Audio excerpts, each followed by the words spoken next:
Ibn Umar, it says that whenever he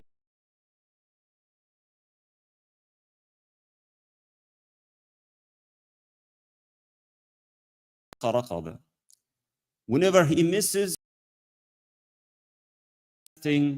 or ignores salah for a day, whenever he misses praying in jama'ah, he feels something in his heart. He's not happy, he's not pleased.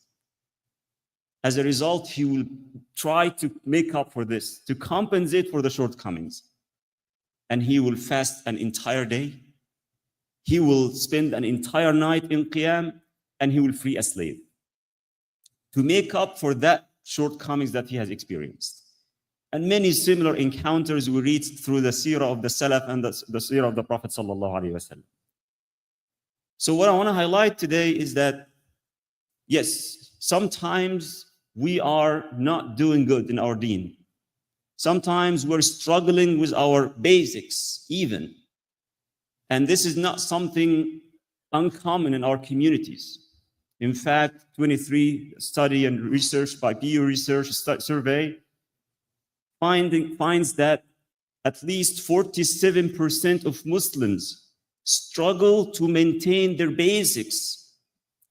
Up to 50% of the Muslim population struggle to keep up with their just basic obligations, minimum.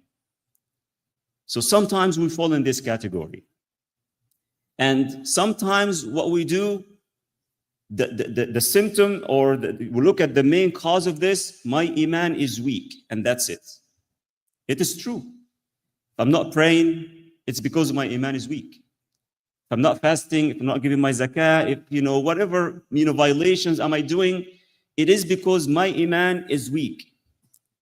But we can't just leave it there and say my iman is weak and I need to improve it. You need to look at the underlying causes that might be the reason that you are falling behind. It is possible that it's something else. Sometimes we become so harsh on ourselves. And I've seen it, especially with young people. When you don't pray, you look at yourself and you say, I don't deserve to be a Muslim. I don't deserve Allah to guide me or to help me or to give me rizq or to protect me. I'm bad. I don't even deserve to be a Muslim. That's how times we are so harsh on ourselves. Well, in reality, there might be something else going on in our life that we're completely ignoring, neglecting, and it is the thing that if we're able to fix, everything will change.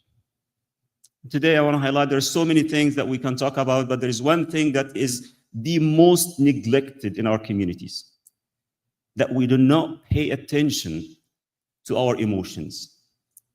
Your emotions that you wake up with in the morning, that you live with throughout the day, that you sleep with, could be the reason that